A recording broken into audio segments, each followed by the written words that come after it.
As the precinct door swung shut behind her, Clara thought she could finally breathe. The weight of Kingpin's capture, the raid, and the ambush at the dock seemed to lift, if only for a moment. Max trotted beside her, his steps lighter than they'd been in days. But then her phone buzzed. She glanced at the screen and froze. A text, from another unknown number. "You took one piece off the board, Officer Mendoza. The game isn't over. We're watching." Clara's pulse quickened. She scanned the dimly lit parking lot, suddenly hyper-aware of every shadow. The message continued. "You're not the hunter anymore. You're the prey." She felt Max press against her leg, a quiet reassurance, but her instincts screamed the fight wasn't over. Not by a long shot. Before we continue, subscribe to the channel and activate the bell so you don't miss any exciting stories like this one. Here, each video is a journey of overcoming an emotion that you won't want to miss. The full moon bathed the narrow streets of a rundown neighborhood in Chicago, Illinois. Officer Clara Mendoza, a seasoned patrolwoman with 12 years of service, tightened her grip on Max, her loyal German shepherd, as the pair prepared for what seemed like a routine search warrant execution.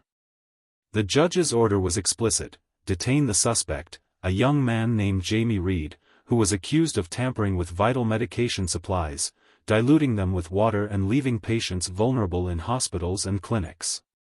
The operation began without a hitch. Clara and Max stood at the perimeter while two other officers attempted to make contact at the suspect's dilapidated home. Clara whispered to Max, her voice calm yet firm, "Stay alert, buddy. Something feels off." The dog let out a low growl, his keen instincts matching Clara's gut feeling. Then, chaos erupted. Without warning, gunshots rang out from a shadowed alley. Clara instinctively dropped to one knee, drawing her firearm, while Max barked ferociously. Over her radio, a frantic voice shouted, "Officers down. We've got men in the back, repeat, the back." The narrow alley where Clara and Max were stationed became a trap. Figures emerged from the darkness, their faces obscured by bandanas, each wielding weapons. Clara's heart pounded. They were outnumbered, pinned down, and cut off from backup. Clara whispered to Max, "It's just you and me now." The dog's ears perked up, ready for her signal. She knew they couldn't wait for reinforcements. They had to think fast. A voice from the shadows called out, "Officer. Hand over your gun and step out slowly, or you won't leave here alive." Clara took a deep breath. She wasn't going down without a fight. As she scanned her surroundings, something caught her eye, an old fire escape ladder barely visible under the flickering streetlights. A plan began to form, but it was risky, and Max would need to play a critical role. "Max," she whispered, "on my mark, create a distraction." The dog's sharp eyes locked on her, understanding every word. Clara braced herself. As the tension in the alley thickened, Clara knew she had seconds to act before the situation spiraled completely out of control. She reached down to the tactical vest strapped to Max, securing a small flashlight and clipping it onto his harness. "Ready, boy?" she whispered. Max's low growl was her confirmation. "Now!" Clara commanded in a hushed tone. Max bolted forward, barking ferociously as the flashlight's beam darted erratically across the alley walls, disorienting the armed men. Two of them reflexively aimed at the moving light, firing blindly. Clara seized the moment, sprinting to the fire escape ladder she had spotted earlier. Adrenaline propelled her upward as bullets ricocheted off the metal structure, but she didn't stop climbing until she reached the second story. Below, Max zigzagged through the narrow passage, his agility unmatched. Clara's voice crackled over the comms, "K9 on the move. Need immediate backup. Hostiles armed, alley near Ashland and 43rd." From her vantage point, she could see the men regrouping. Their leader, a burly figure with a distinctive snake tattoo coiled around his forearm, barked orders. Find the dog. She's up there somewhere, but the mutt's the problem now. Clara's mind raced. The fire escape wouldn't hold for long if they decided to follow her. Her training taught her to stay calm under pressure, but this was uncharted territory, trapped, outnumbered, and only her dog as an ally. Max, ever the loyal partner, circled back. He darted toward a stack of overturned crates, causing them to crash loudly to the ground. The distraction worked, the men turned toward the noise, and Max disappeared into the shadows once more. Clara used the brief chaos to scan the alley. Her eyes landed on a stack of old propane tanks near a corner dumpster. She reached for her radio, trying to stay as quiet as possible. Control, I need a clear line to fire units. Hazardous materials in my location, propane tanks near hostels. No reply. The radio hissed static, then cut out entirely. Her heart sank, but before she could fully process the gravity of being cut off, the snake tattoo leader spotted her. There she is, he yelled, raising his weapon. Time slowed. Clara dove flat onto the fire escape, her back pressed against the cold metal. She drew her firearm and took aim, but before she could fire, a sudden crash echoed through the alley. From the darkness came a blur of movement. Max lunged at the leader, clamping his powerful jaws onto the man's arm. The weapon clattered to the ground as the man screamed in pain, thrashing to shake the dog off. Good boy. Clara shouted as she took her shot, targeting another attacker who was raising his gun. The man fell back, his weapon skidding out of reach. But the snake tattoo man wasn't going down so easily. He grabbed a rusty pipe from the ground and swung at Max, forcing the dog to release his grip and retreat a few steps. Clara fired a warning shot into the air, her voice sharp and commanding. Drop it. Now. The leader froze, weighing his options. But before he could act, the wail of approaching sirens filled the air. The man spat on the ground, throwing the pipe aside as he barked at his crew, fall back. The group scattered like cockroaches, disappearing into the labyrinth of alleys. Max, sensing the immediate threat was over, stood protectively in front of Clara, his body tense and eyes scanning for any lingering danger. Clara climbed down the fire escape, her legs trembling slightly but her grip on her weapon firm. She crouched beside Max, giving him a quick rub behind the ears. You saved us, buddy, she said, her voice filled with both relief and pride. Just as the first squad car skidded to a halt at the alley entrance, Clara noticed something glinting on the ground near the spot where the snake tattoo man had dropped his weapon. She picked it up, a small USB drive, partially scuffed but intact. Her brows furrowed as she pocketed it discreetly. Something told her this wasn't just about Jamie Reed tampering with medication. The men who ambushed her had a different agenda, and this USB might hold the key to unraveling it. As other officers secured the scene and paramedics tended to the injured, Clara stayed by Max's side, her hand resting on his head. Together, they had survived the ambush, but the unanswered questions left her uneasy. Who were those men? Why were they protecting Jamie Reed? And what exactly was on that USB? She would find out, whatever it took. The evidence room at the precinct was colder than usual, its sterile fluorescence casting an eerie glow over rows of locked cabinets. Clara sat alone at a small desk, the USB drive she'd recovered glinting under the harsh light. Max sat beside her, his head resting on her knee, as if sensing her unease. She plugged the drive into her laptop, her fingers hesitating over the keyboard. Something about this case was off from the start. The warrant, the sudden ambush, it felt orchestrated. Clara's instincts screamed that what she was about to uncover would confirm her worst fears. The screen flickered, and a single folder popped up. Titled Project Vital, it was password protected. Clara let out a frustrated sigh, leaning back in her chair.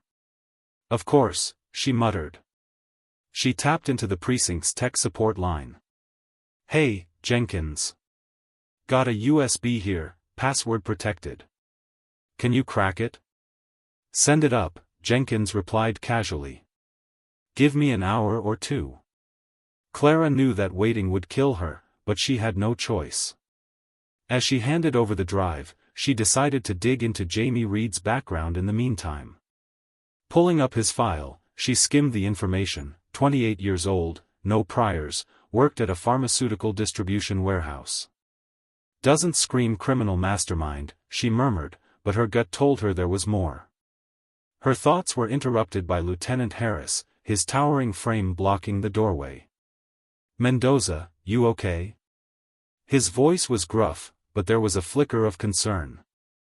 I'm fine, Clara said, though the events in the alley still played in her mind. Something's not adding up, Lieutenant. Those men weren't there to protect Jamie Reed, they were covering something bigger. I found a USB drive during the ambush. It's encrypted. Harris crossed his arms, his brow furrowed. I don't like the sound of this. What did you see out there? Clara recounted the ambush, the snake tattoo leader, and the clear coordination of the attackers. Harris nodded slowly, his jaw tightening. Keep me posted on that drive. But Clara, be careful. If this is as big as you think, you're stepping into dangerous territory. I can handle it, Clara assured him, though her mind replayed the look in the leader's eyes, cold, calculated, and willing to kill. 2 hours later, Jenkins strolled into the bullpen, holding the USB like a trophy. You owe me a coffee, he said, dropping it onto Clara's desk. Password cracked. But I'll warn you, what's on this is weird. Real weird. Clara didn't waste time. She plugged it in and opened the decrypted folder. Inside were hundreds of documents, spreadsheets, and video files.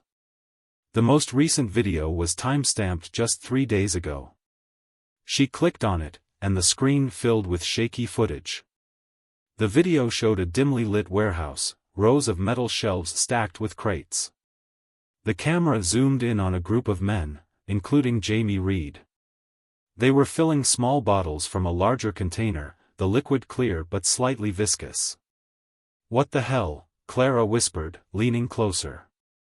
Then came a voice, deep and commanding, this batch goes out tonight. Make sure it's watered down to 40%, no more, no less. We can't have anyone catching on.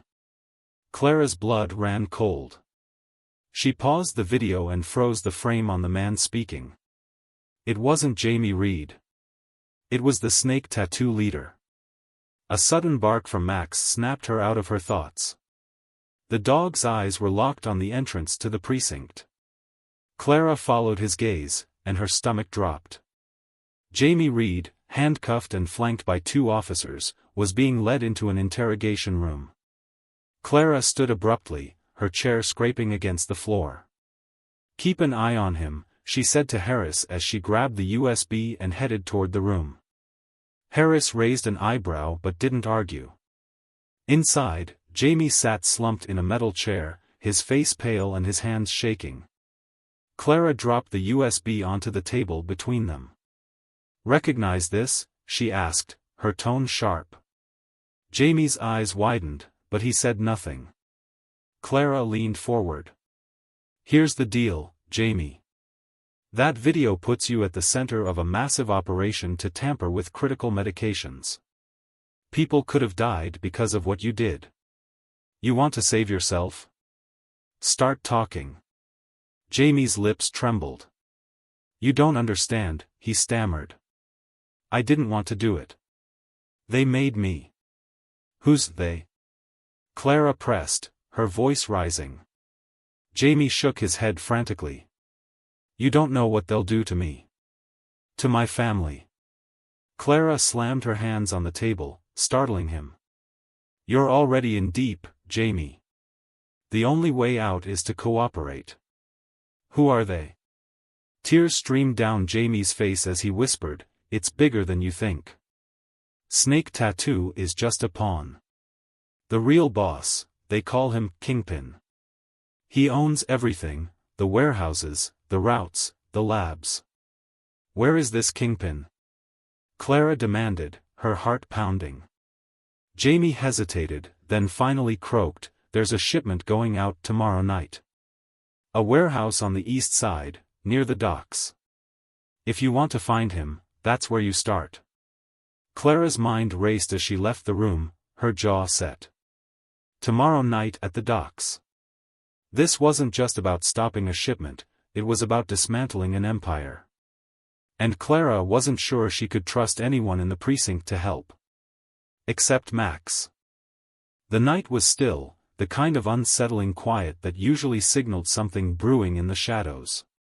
Clara parked her unmarked car a block away from the docks, cutting the engine and letting the silence settle around her. Max sat in the passenger seat, his body tense and ears perked. "Ready for this, partner?" she asked softly, her hand brushing over his fur. Max responded with a quiet whine, his amber eyes reflecting her determination. Clara's mind was a storm of plans and contingencies. She hadn't told the precinct about the dock operation. Something about this case felt too big, too compromised. If Jamie Reed's warning about a kingpin was true, this wasn't just another bust, this was walking straight into the lion's den. She checked her gear, her sidearm, a flashlight, a compact camera for evidence, and Max's tactical leash. Her heart pounded as she exited the vehicle, leading Max through the shadowy streets toward the docks. The warehouse loomed ahead, its structure decayed yet imposing. Clara slipped into the shadows, pressing herself against the rusted exterior as she scanned the area.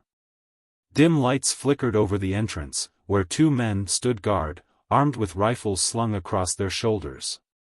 They weren't amateurs. Clara crouched low, whispering into Max's ear, "Go around. Find another way in. Be careful." The dog bolted silently, melting into the darkness like a shadow. Clara adjusted her earpiece, though she doubted anyone was listening. This was Solo. She edged closer, her steps as quiet as her racing heartbeat, until she spotted a stack of shipping containers. They formed a makeshift ladder leading to a second-story window. Without hesitation, Clara climbed, gripping the cold metal as her boots scraped against the rusted surface. The window creaked as she pried it open, and she slipped inside. The warehouse was cavernous, its high ceilings echoing the faint sounds of machinery. Below her, rows of crates lined the floor, some open and revealing bottles filled with the same viscous liquid she'd seen in the video. Clara's stomach turned. This was it, the operation Jamie had described. She pulled out her camera, snapping photos of the crates and the labels on them. "Proof," she muttered under her breath. But before she could capture more, muffled voices reached her ears.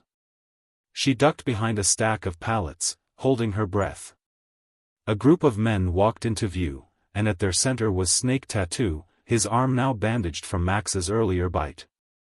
He barked orders as his crew began loading crates onto a waiting truck. "Move it. We've got 30 minutes before the next shipment arrives. And keep your eyes open, there's heat on us after that mess in the alley." Clara's grip on her gun tightened.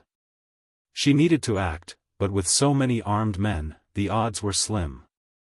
She scanned the area for Max, hoping he'd found a way in. Suddenly, she spotted him, a sleek figure darting through the shadows below, moving between stacks of crates with practiced precision. He paused near the truck, his ears swiveling as he listened.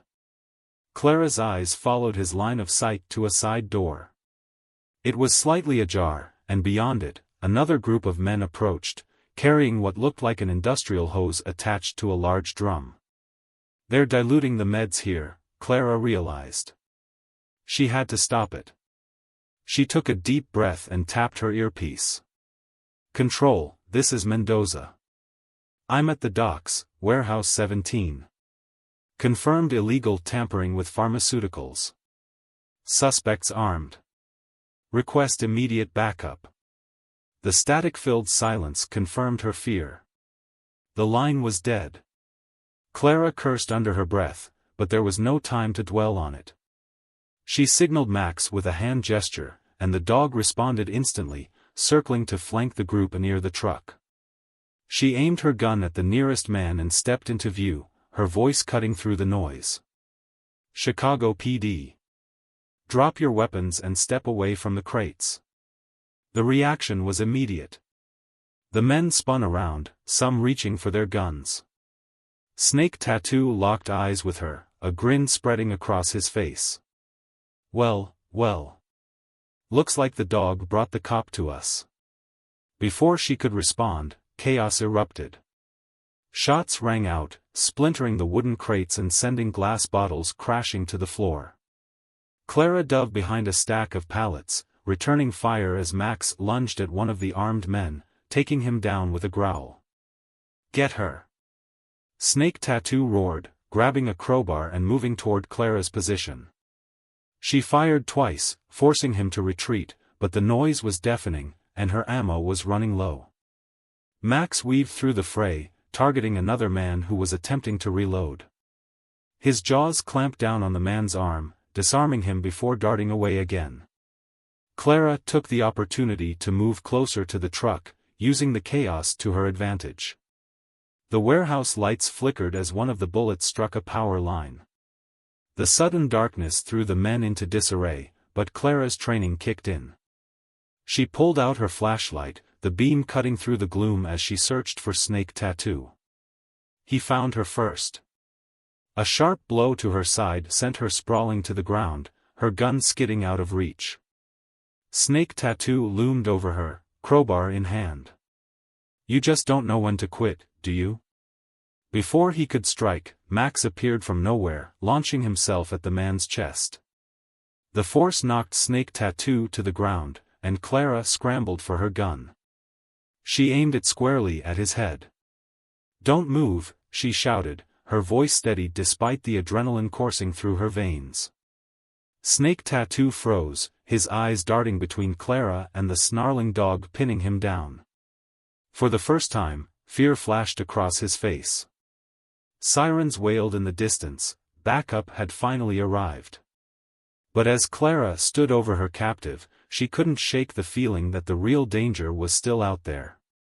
Snake Tattoo might have been the muscle, but the mastermind, the kingpin, was still in the shadows, pulling the strings. And Clara knew this was far from over.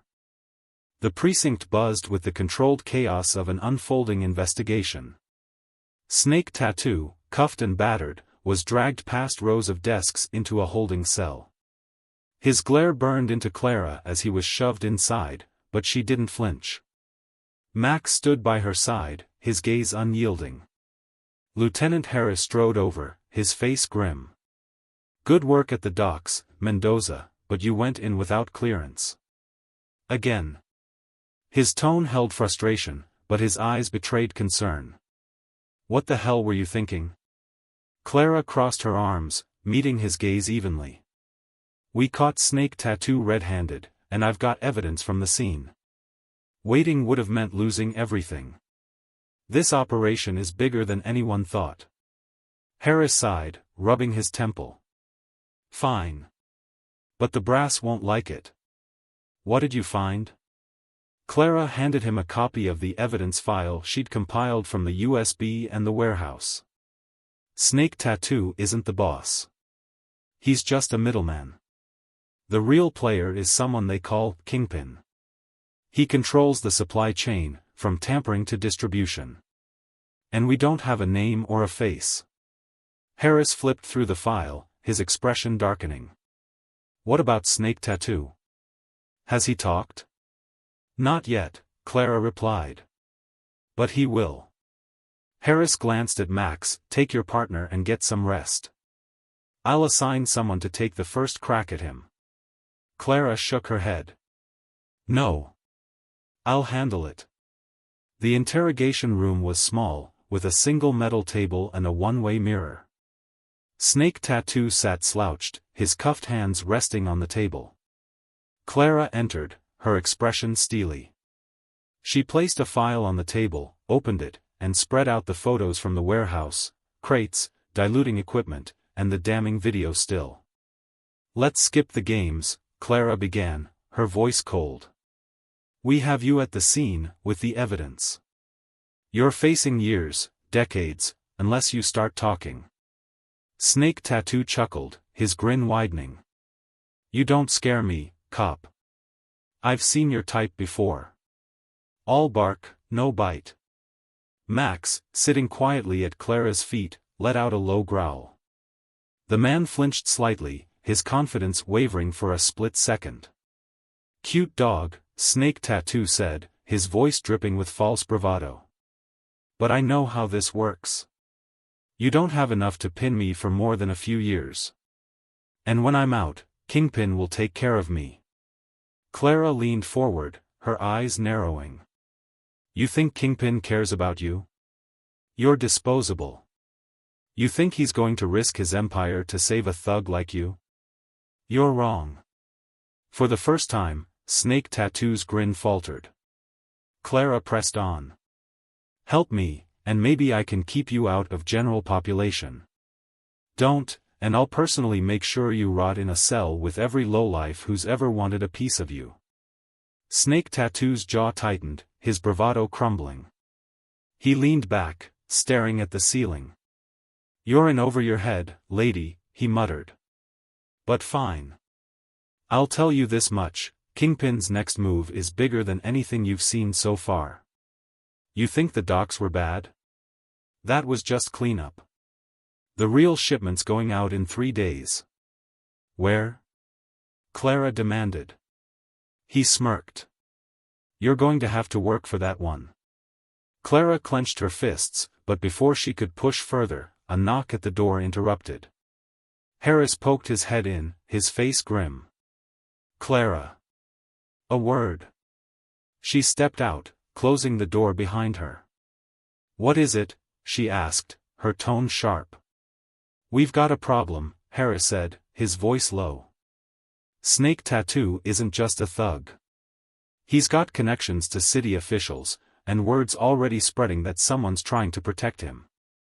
I just got a call from the DA's office, they're pulling the plug on his interrogation. What? Clara hissed. We're finally getting somewhere. Harris raised his hands in a gesture of helplessness. I don't like it any more than you do, but our orders are clear. Stand down. Clara's mind raced. The system was compromised, and now Snake Tattoo had become untouchable. But her gut told her this was exactly what Kingpin wanted. Whoever this Kingpin was, they had power, and they were watching. That night, Clara sat in her small apartment, her laptop open on the coffee table. Max lay at her feet, his rhythmic breathing the only sound in the room. She replayed the footage from the warehouse, studying every face, every detail. Her phone buzzed. A message from an unknown number. You're digging too deep, Officer Mendoza. Stop, or you'll regret it. Clara stared at the screen, her pulse quickening. She'd expected threats, but this felt different, immediate, personal. She looked down at Max, who now sat alert, sensing her tension. Looks like we're on our own again, she murmured. As the city lights flickered outside, Clara made a decision. If the system wouldn't let her take down Kingpin through official channels, she'd do it her way. But she'd need help. She reached for her phone and dialed a number she hadn't used in years. After a few rings, a familiar voice answered, tinged with both surprise and caution. Clara? It's been a while. What do you need? I need backup, Clara said, her voice steady. Someone I can trust. You in? There was a pause, then a quiet chuckle. You know me. Always. The line went dead, and Clara leaned back, exhaling slowly. The stakes had never been higher, but she wasn't backing down. Not now. Not ever. The warehouse raid had shaken Clara, but the mysterious message on her phone solidified her resolve. She was officially a target, but quitting wasn't an option. The only way out of this labyrinth was through it, and the first step was reconnecting with someone she could trust, Marcus Vega, her former partner. Marcus had left the force years ago under a cloud of suspicion, accused of crossing lines Clara wasn't sure he ever crossed. He had the instincts of a cop but the resourcefulness of someone who operated outside the law, a blend Clara needed to take on Kingpin. The diner where they met was nearly empty, save for a few night shift workers nursing their coffees. Marcus sat in the back corner, his frame larger than life in the cramped booth. His dark eyes flicked to Clara as she approached, and a small smirk tugged at his lips. "Long time, Mendoza," he said, his voice smooth but laced with the grit of someone who'd seen too much. Clara slid into the seat across from him, her movements careful. "Thanks for meeting me." Marcus leaned back, crossing his arms. "Didn't think I'd hear from you again, not after the way things ended." Clara met his gaze, unflinching. "I'm not here to rehash the past. I need help, Marcus. The kind only you can give." His smirk faded, replaced by a look of curiosity. "Help with what?" Clara pulled out her phone, showing him the message. "I'm chasing someone big. A drug lord calling himself Kingpin. His operation is poisoning medical supplies, diluting life-saving medications. People are dying, and he's using muscle like Snake Tattoo to keep his empire running." Marcus let out a low whistle. "Sounds messy." "It is," Clara admitted. "Snake Tattoo's in custody, but the system's compromised. They're shutting me down before I can get to Kingpin." Marcus leaned forward, resting his elbows on the table. "And you think I can help because you still have contacts," Clara said firmly. "The kind who can get us information outside the official channels. I need to find Kingpin, and I need to take him down without the red tape." Marcus studied her for a moment, then nodded slowly. "All right. But you know what they say, once you step off the grid, there's no going back." "I'm already off it," Clara replied. Later that night, Clara and Marcus sat in her apartment, the room filled with a tense silence as they sifted through the evidence. Max lay at Clara's feet, his ears occasionally twitching at the sound of Marcus's voice. "This guy doesn't just run drugs," Marcus said, pointing at a map spread across the table. "He controls the distribution network, trucks, warehouses, even the shipping manifests." "The docks you hit?" "Just one piece of the puzzle." Clara tapped the map where Snake Tattoo had mentioned the next shipment. 3 days. That's all we've got to intercept it. Can you get me inside?" Marcus smirked. "Not me, but I know a guy. He owes me. I'll make the call." Clara's phone buzzed, breaking their concentration. The screen displayed another unknown number. She hesitated before answering. "Officer Mendoza," the voice on the other end said, smooth and measured. "You've been busy." "Kingpin," Clara said, her voice steady. "Ah, so you've heard of me," the voice continued, almost amused. "Then you know it's in your best interest to let this go." "I don't let killers walk free," Clara shot back. Kingpin laughed, the sound chilling. "Brave words. But bravery won't protect you, or your partner." Clara's stomach tightened. "What do you want?" "I want you to stop. That's all. You've already seen how far my reach extends. Imagine what I could do if I were truly motivated." The line went dead. Clara set the phone down, her jaw tight. Marcus raised an eyebrow. "Friendly chat?" "He knows about you," Clara said quietly. "We're running out of time." The next morning, Marcus's contact delivered. Posing as dock workers, Clara and Marcus were slipped into the warehouse under the guise of loading cargo. Max, concealed in a nearby van, waited for Clara's signal. The operation was massive, crates of diluted medications were stacked to the ceiling, forklifts buzzing around like clockwork. Clara spotted Snake Tattoo's replacement, a wiry man with a clipboard barking orders. Beside him stood a figure who made her blood run cold. Kingpin.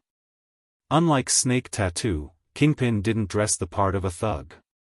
He wore a tailored suit, his movements precise and deliberate. But his eyes were cold, calculating, and dangerous. Clara whispered into her hidden earpiece, "Target confirmed. Kingpin is on site." Marcus's voice crackled in her ear. "Keep it cool. We need to stick to the plan." The plan was simple: gather evidence, mark the shipment, and call for backup once they were clear. But nothing about this felt simple. Kingpin was too close, and the stakes were too high. Clara moved closer to the crates, pulling out her phone to snap photos. She was about to signal Marcus when Kingpin's voice cut through the air. "You." Clara froze. Kingpin was staring directly at her, his expression unreadable. "Bring her here," he ordered. Before she could react, two of his men grabbed her, dragging her forward. Marcus's voice exploded in her earpiece. "Abort. Get out now." Clara gritted her teeth as she was shoved in front of Kingpin. His gaze bore into her, and for the first time, she felt the weight of how outmatched she was. "You've caused me quite the headache, Officer Mendoza," Kingpin said, his voice calm but threatening. "Tell me, what's it like chasing a ghost?" Clara didn't flinch. "I'm not chasing a ghost. I'm chasing you." Kingpin smiled coldly. "Bold. But foolish." Clara's hand inched toward her concealed weapon as she glanced toward the van. If she could just signal Max. The grip of the two henchmen holding Clara tightened as Kingpin stepped closer, his cold, calculating gaze locking on hers. His tailored suit was pristine, the picture of control, but his words carried venom. "You've come far, Officer Mendoza," he said softly. "Too far." Clara's heart pounded as she scanned her surroundings, noting every exit and calculating her next move. Her fingers twitched, itching to signal Max, but she needed to keep Kingpin talking to buy time. "People are dying because of you," Clara spat, her voice steady despite the pressure of the moment. "You think you're untouchable, but you've made mistakes. I've got the evidence to bury you." Kingpin's smile didn't waver. "Mistakes? No, officer. You're the one who's mistaken. You think evidence and justice mean anything to someone like me?"